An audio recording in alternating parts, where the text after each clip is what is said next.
Hi, today I want to introduce you to Bob, who helps me talk to deaf students at my high school.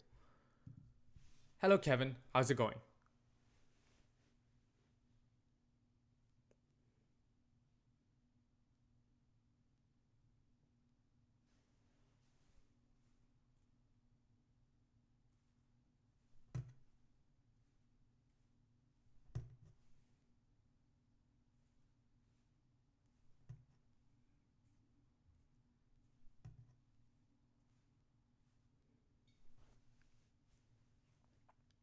I'm doing great. Thanks for asking.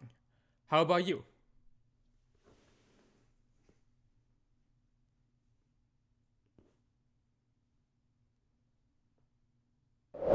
So I actually have this document that basically outlines the whole project, and I want to start out by speaking about the language itself.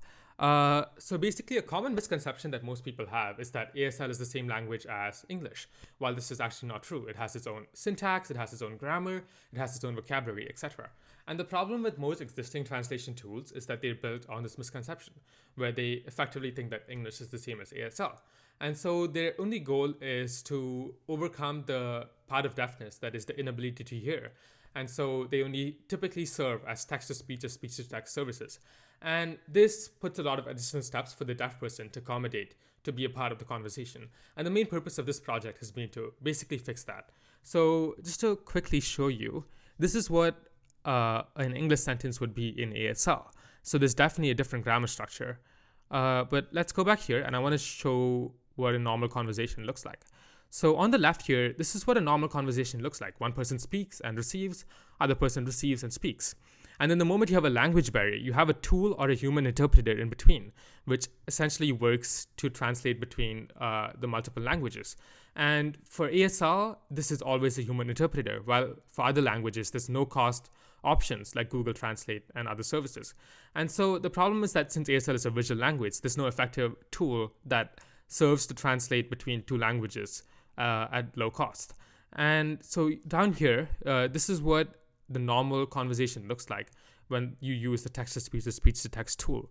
So basically, for the hearing person, it's effectively the same, but the deaf person has to make a lot of accommodations to effectively be a part of the conversation. So one, they got to convert from written English to ASL gloss to ASL signs, and then they can process these signs.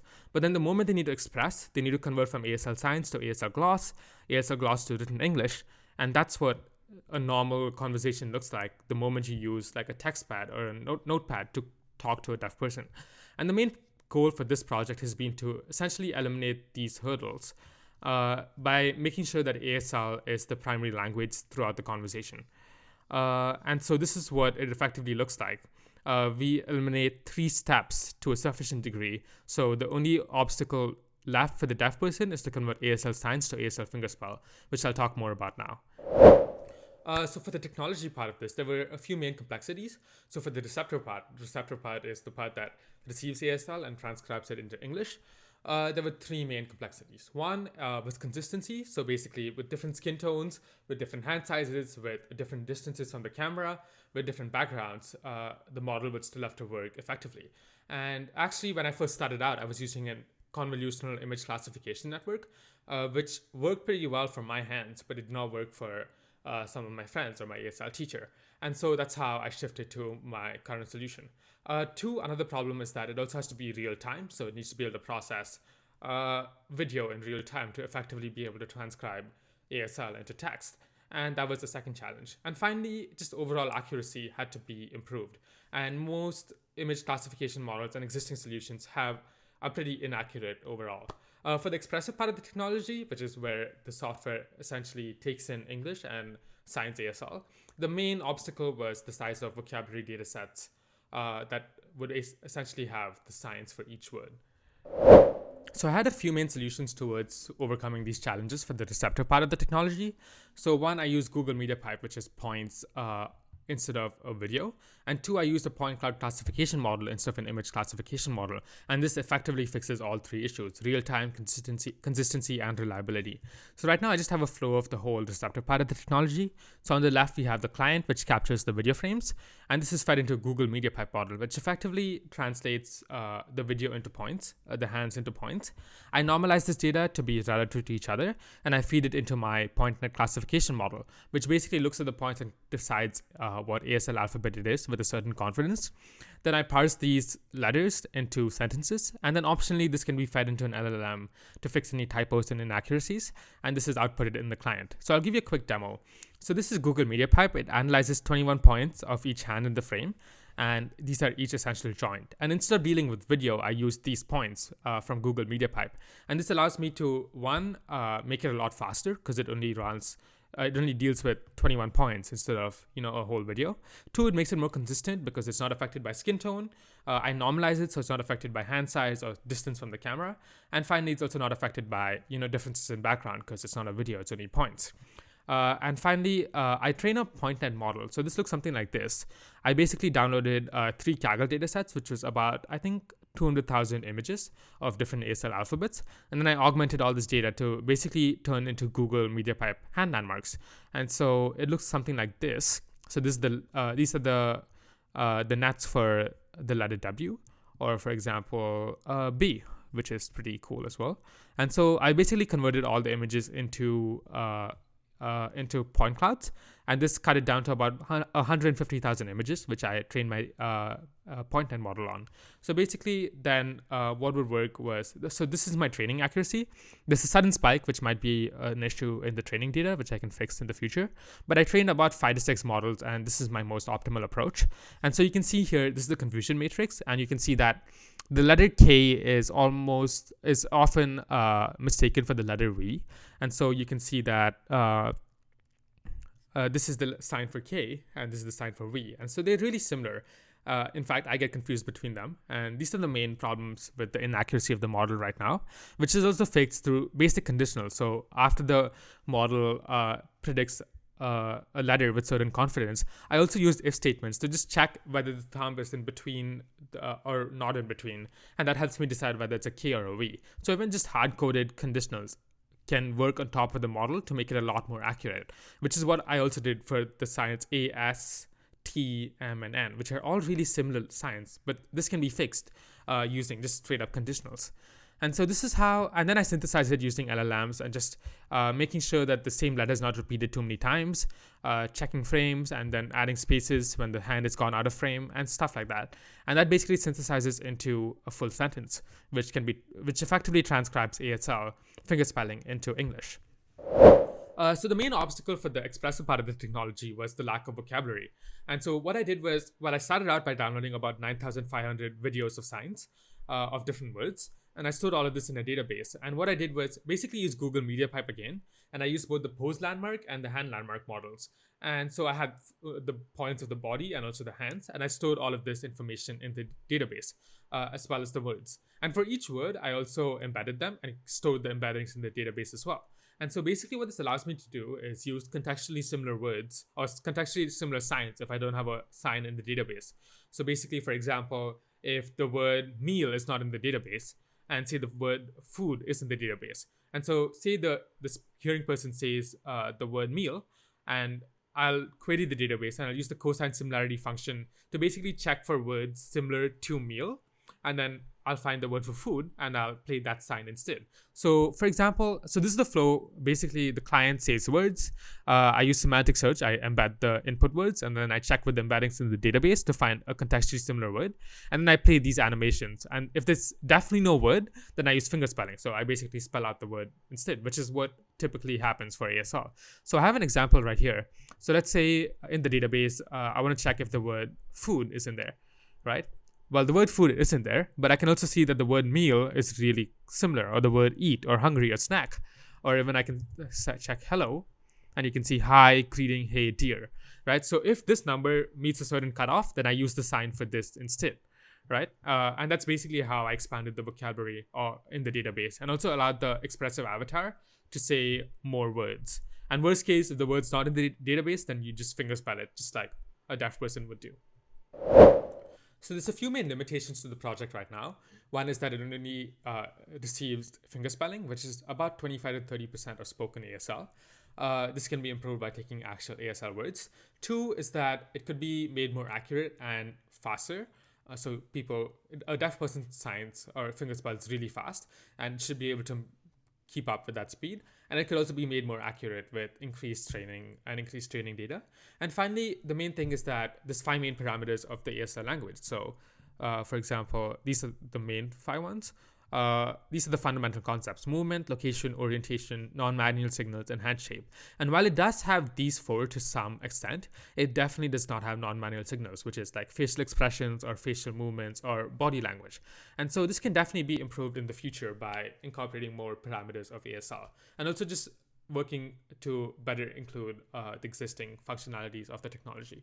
For future work, obviously there's improving the accuracy and the speed of the model. Two, for actual ASL words, I think using RNNs or LSTMs, which are recurrent neural networks, would be an effective way to essentially detect and transcribe ASL words itself, which are actually an animation instead of just like, a single handshake. Two, I also want to clean up the code and modularize it so it's both the receptive and expressive parts separately, and also make it publicly accessible as a service. And so there's a few main things this could lead to. One, it could lead to a lot of consumer applications. So like, for example, a Chrome extension that could add a YouTube caption option to YouTube, which would allow an interpreter to be on the side that just expresses or signs every single thing that's said in the YouTube video. Or two, a webcam client that effectively adds an interpreter below my webcam that just signs every single thing I say. So I can join Zoom meetings or make my own YouTube videos with an ASL interpreter at literally no cost. So there's a lot of places this can go, and this is mostly a proof of concept. I'm really glad at how it turned out, and hopefully this goes on to be bigger technology. Just to close it off, I'm Kevin Thomas. I'm a grade 11 student at Burnaby South Secondary School. My school is also home to BCSD, which is BC's Secondary School of the Deaf, and this is what gave me the opportunity to start learning ASL almost 3 years ago now, which has been an absolutely enlightening experience.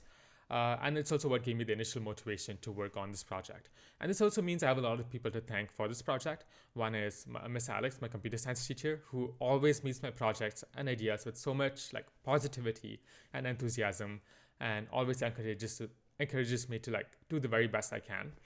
She gave me so many opportunities and connected me with so many people who I could showcase this project to and learn more from. So thank you so much, Miss Alex. It's honestly like an honor to learn from you. Besides that, also my ASL teacher, who has helped so much over the last 3 years in just helping me understand like deaf culture and also learn ASL as a language since during my high school journey. And also over the last few months, she's helped me so much, giving me so much insight and guidance working on this project itself. And obviously working in a project like this, it's essential to listen to people like her and also people from BCSD. So thank you so much.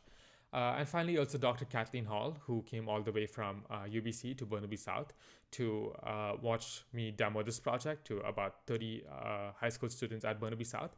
And her team at UBC is also working on SLPAA, which is sign language analysis and annotations, which is a really cool project as well. But yeah, thank you so much for watching as well. This has been an enlightening experience. Over the next few weeks, I want to work on a few things. One is I want to look into how I can use databases like SLPAA or ASLX to basically narrow down a person signing into specific parameters like location and hand shape. And then by narrowing it down to these signs, I can try to use an AI model to recognize these signs. So basically, when I sign hello, it looks at all the signs that take place in this location with this orientation and this hand shape. And the model only has to classify between those signs, which should be significantly more accurate. Besides that, I also want to work on some of the actual usable software that I mentioned, like the webcam client or the Chrome extension, and also make the service publicly accessible so anyone in the world can access this and try it out on a phone or a web browser, basically. Besides that, for you people watching, there's a few main things. One, I think most importantly, is to read more about deaf culture and just sign language overall. It's been an enlightening experience to learn more about culture in ASL class, and I would recommend anyone to learn more about it just by Googling stuff. You see a lot online. I'll link some articles down below. Most importantly, the difference between big D deaf and small D deaf, which is basically the difference between the medical model and the cultural model of deafness. If there's anything you take from this video, I would recommend reading that article. It's actually really fascinating. Besides that, I'll make all this code open source. If you want to contribute, you can see it on GitHub. It's linked down below. And if you want to talk to me, you can talk to me on any of my social media platforms. But I would recommend joining BCYDC, which is a community of about 150 high school developers from around BC who have a similar passion for coding and work on projects like this. If you're a high school developer in BC or a mentor or a person working in the industry, your mentorship will be really helpful to these students as well. So I'd recommend joining the Discord server or just checking out the website down below as well. Besides that, that's pretty much it. Thank you so much for watching, and this project has been an amazing experience. I'm really looking forward to where it can go. I'll add some more demos to the end of this video so you can watch some more of the actual software working out. But yeah, thank you so much. See you later.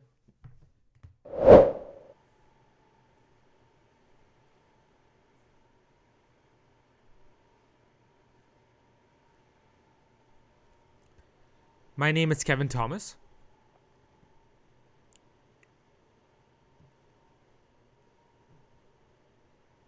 I'm a junior in Burnaby South Secondary School.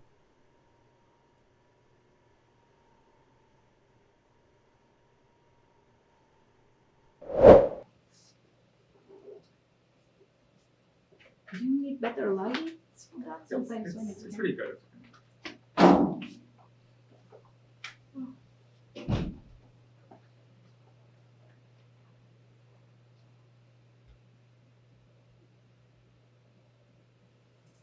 So you can see it made some mistakes. So for example, A and M, A, M, N, S, T are all really similar signs. And it's really hard for the computer to basically differentiate between them. And so it basically uses an LLM to fix the typos as it goes on.